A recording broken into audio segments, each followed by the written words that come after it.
What is up, everybody? We have 10 minutes to talk about how to sharpen a fixed blade knife. Now, I've got esteemed colleague Ryan Muckenher to my right, good friend Brad Brooks from Argali across from us right now. The fixed blade knife, one of the handiest tools you can have in your arsenal, particularly if you're big game hunting, things like that, but they can get dull. Now, a couple years ago, I was talking to Brad, and we're talking about knives, at least I thought we were talking about knives. He goes, well, do you have a leather strop?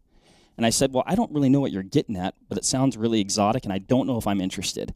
But it was something completely benign and very useful. So, Brad, maybe real quick, introduce yourself and tell us how we take our knife from dull to a razor's edge in the field, and particularly for a guy like myself that maybe a little bit forgetful, maybe your care of your knives isn't that good, and then you get something down and you go to cut it up or, field dress it, and you're like, damn, this thing is dull. What do I do now? I'm in the field.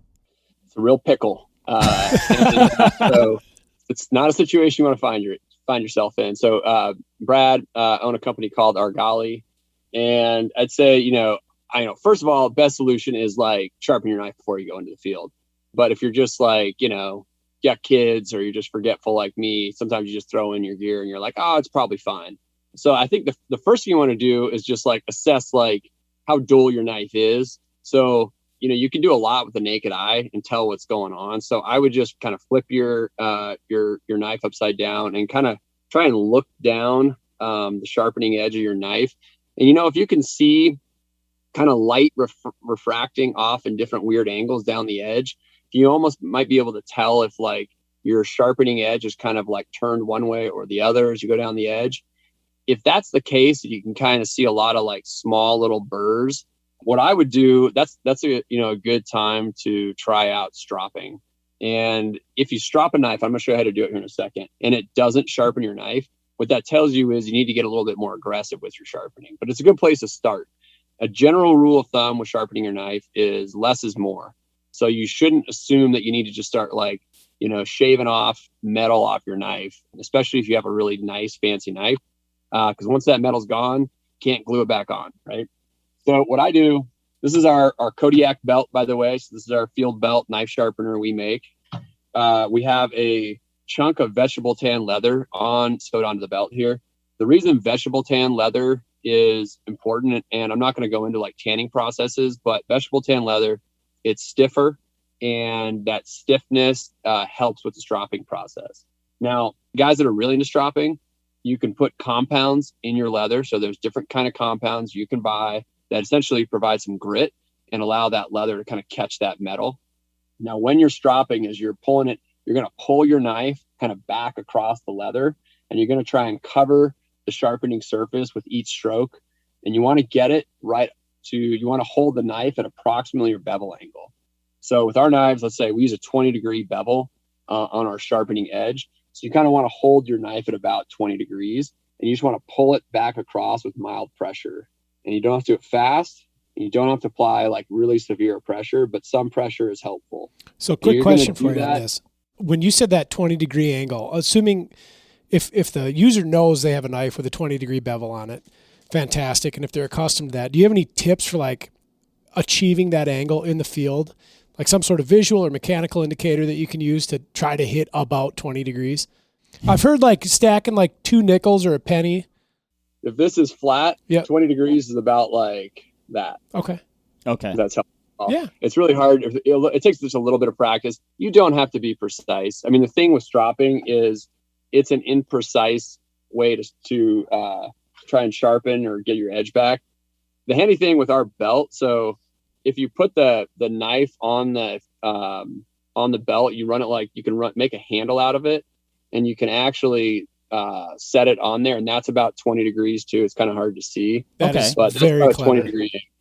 So yeah, just real quick, our Kodiak belt, it's just a field belt and knife sharpener in one. We designed this for guys that are hunting, and if you're going to be carrying a belt, why not have it be made out of materials that can sharpen a knife? So it has a leather strap on it. There's a tungsten carbide bar on the top, which essentially works like a sharpening stone or sharpening steel. Very effective way to sharpen. And then on the back, you have 800 grit diamond grit and a fishing hook sharpener. So more aggressive on the back if you really need to reshape your blade. On the top, you can use the sharpening stone, sort of scrape any burrs or edges off, and then you have leather strap. So yeah, guess at your angle. You don't have to be precise. Remember, all you're doing is sort of bending that tip back. So when you're stropping, the closer you are to that bevel angle, as you pull it across the leather, you're going to be bending that tip back towards straight. And so as you strop, and let's say you do 10, 12, 15 strokes on either side of your knife, that should be enough if you use the right bevel angle to notice some sharpness coming back to your knife. So let's say you do that, try cutting some more. And if you notice an increase in sharpness, great. You should be done. If you don't notice any difference, that means you either use the incorrect bevel angle, or more than likely you need to get a little bit more aggressive with your sharpening. And that's when you would go to like a ceramic rod, a diamond grit, or something a little bit more aggressive that can help you sort of reshape your blade. And when you do that, so let's say if you're going to use our belt, or let's say you've got any other millions of products out there that like have ceramic sharpening rods. Key there is to make sure you get the right bevel angle, and you're going to go towards the angle of your blade. So with stropping, you're pulling away. With ceramic rods, sharpening steels, you're going to go towards the edge of your cutting edge, like that. And different schools of thought, you can sharpen one side of your knife until you get a burr, and then switch to the other side. I say that if you're completely reshaping your knife, so your knife is like completely dull, that's a great option. I would say for most people, you can just alternate sides and you'll be fine. And I would go from like ceramic rod, do like, 10, 15 strokes on their side, strop 10, 15 strokes. That should give you quite a bit of sharpness back to your knife. Okay. So, yeah. If a person's like, man, this thing is toast right now, I'm trying to create a burr. Could you describe like even what a burr is, or how I've done it. Eureka. I've made a burr. Yeah. A burr is essentially as you sharpen one, imagine, let's see, what's a good visual. Imagine as you sharpen one side of your knife and you're taking metal off, you're almost like pushing the other side of that. Let's say this is the sharpening edge of your knife.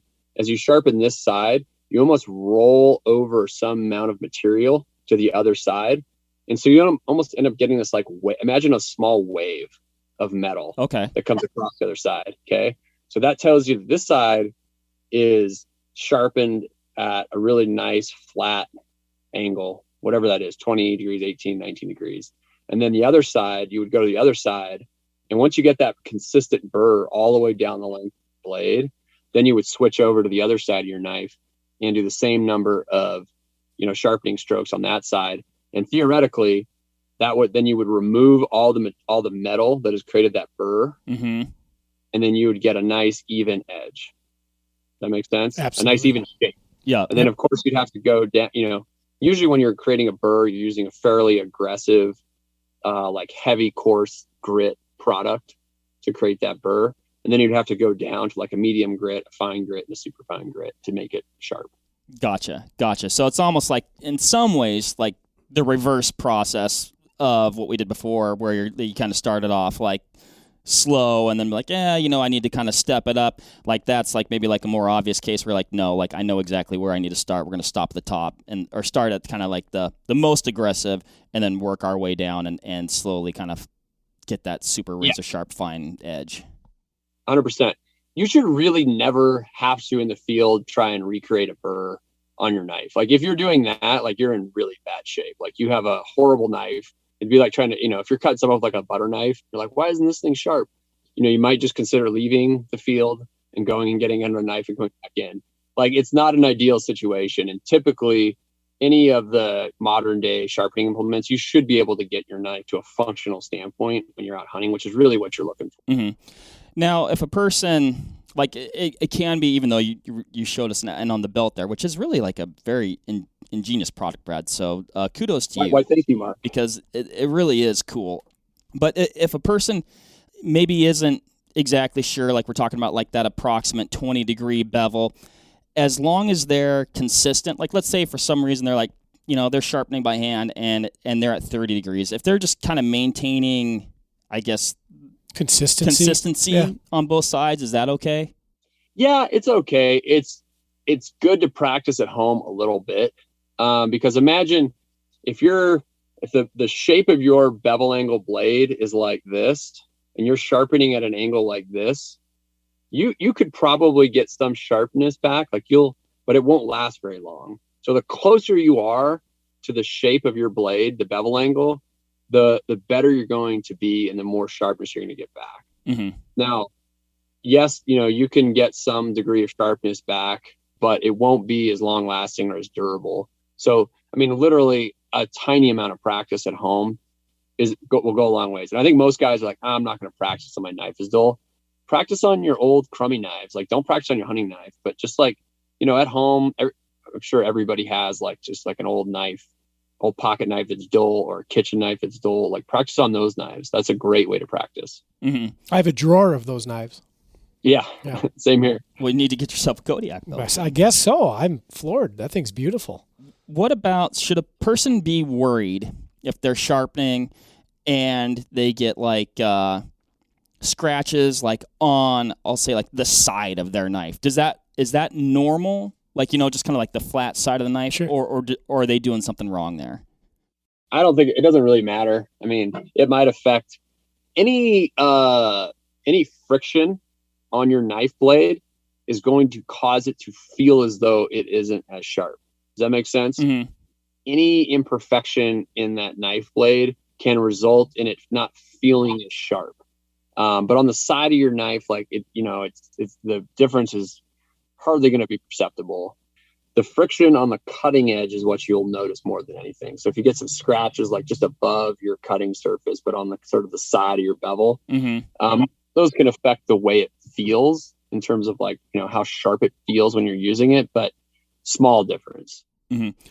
Now, knives are made of different steels, and this is probably actually a whole nother podcast, either another 10-minute or possibly even a full length. But you make some killer knives, Brad, and I've really enjoyed using them over the past couple seasons.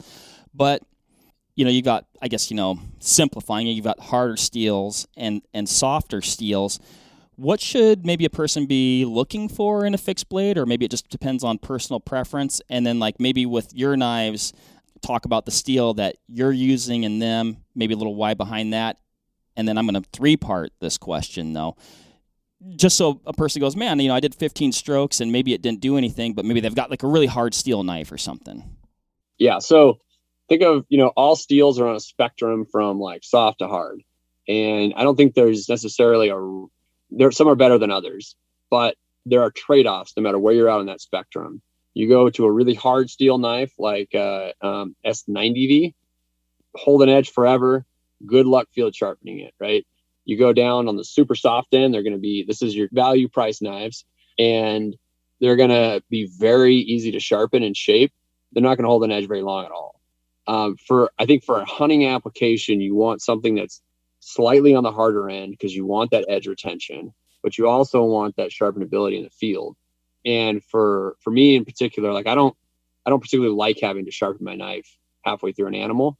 So we use S35 VN steel in all our knives. A lot of hunters are familiar with that steel. It's becoming quite popular. It's just a brand of steel. It's an expensive steel, but it'll last you for a long time. It's on the harder spectrum, but you can also get your edge back in the field. So, if you have the harder your steel, the more time and effort it's going to take to sharpen, to your point, Mark. So if you've got an S90V or something that's 63, 64 HRC is just a hardness scale. That's a very hard steel. And you're going to have to put more effort into shaping it and sharpening it, as opposed to something with softer end, which you will notice differences right away in when you strop it. The thing with stropping is really effective for quality steels where, with S35, when you feel that this thing is getting dull, it's usually not because you've smashed your edge. It's because you have those burrs and imperfections in the cutting surface. And so stropping with this knife, you can bend those imperfections out. With a lower quality steel that's really soft, when it gets dull, it's oftentimes because you smash that edge. So you spend more money on a nicer fixed blade knife. It's harder. There's a little bit of sticker shock, but it's much easier to sharpen in the field. I think it's just a better tool for hunting personally, and it'll last a long time. if you like, as far as like, maintenance, is it a good idea? Like, if you stay on top of it with the strop, like, is that kind of what would you do? Would you just kind of be mindful of it and not let it get past that point where you kind of need to be more aggressive with that blade? Do you just kind of strop it every now and again, or what's your plan there? Yeah. So, I mean, I named the Kodiak belt got its name from a trip to Kodiak last year. We killed like 6 deer in a couple days, and I just used one knife to cut everything up. And the way my strategy for that, and generally my strategy, is stay on top of your edge. So you cut up an animal, even if you cut up half an animal and just do a few licks on the strop, that's going to be better than letting it go complete and then trying to get it back. So a little bit can go a long ways in that regard. Eventually, though, like, stropping is unlikely, I should say, to keep your knife like really sharp, like, forever. You're going to have to get more aggressive at some point. Okay. And so at that point in time, I use the tungsten carbide bar on our knife. It's a little bit more aggressive, and that essentially functions like it'll scrape the edge off of your blade off. So, yeah. Okay, cool. Now, we've definitely gone over time here, but guess what, Ryan? We don't have Jim here to tell me to be quiet. We're driving the ship. We're driving the ship. So I'm going to ask another question. This kind of goes back to that maintenance side of things. We can do what we want. We're like unsupervised children. Do you have any tips for a person? We're kind of talking about this pre-podcast. I was like, oh, those are great ideas. For that maintenance, or things you can do to help preserve that edge. Yeah. So when you get home, clean up your meat, get all your gears put away, take the time to sharpen your knife before you put it away. And then, put a little bit of oil, like mineral oil. I use just a food grade mineral oil I got off Amazon. I put that on my knives. You can get, oxidation, even if you have a stainless steel, just moisture in the air can oxidize the edge of your blade. So you let it sit in your house, and it actually will wear away at the sharpening edge. So not a ton, but it just kind of depends on how long that knife's sitting in storage. So it's not really a lot of work. Get a little bottle of mineral oil on Amazon for cheap, sharpen it, coat it, and then put it away. I got a question for you. Of all the critters that you've cut up, which animal do you feel has the worst hide to get through and is the hardest on knife edge? I haven't cut one up, but I am fairly certain that wild pigs are the worst. Sure. Just because they're coated in mud and crud. Yeah, and just like pig hide is tough. Yeah. I mean, elk hides can be thick, and especially around the neck. Mm-hmm. The thickness of the hide around the neck on elk will dull your knife out real fast. I always, the more you can cut from underneath a hide instead of sawing through hair, the better. That's a fairly obvious one. And yet I still see my buddies when we're out butchering an animal, just like sawing through hide a bunch. But yeah, I'm pretty sure we have a lot of customers down in Texas, and I hear pretty consistently from those guys that hog hides are about the toughest thing you can saw on. I've heard that from a few different folks as well. So awesome, Brad. Well, I appreciate you covering this very, very important topic. Yes. As at least at press time, we're going into fall, and hopefully a lot of animals and critters will be hitting the ground and heading to folks' freezers here shortly. But thank you, Brad. Thanks everybody for listening. If you've got any tips and tricks that you've used along the way, let us know that. And we want to hear about them. There's definitely more than one way to skin a buck, a bear, or a bull. So there's lots of good tips out there. So give us those. Give us your tips. And until next time, thanks, everybody. See ya. Bye.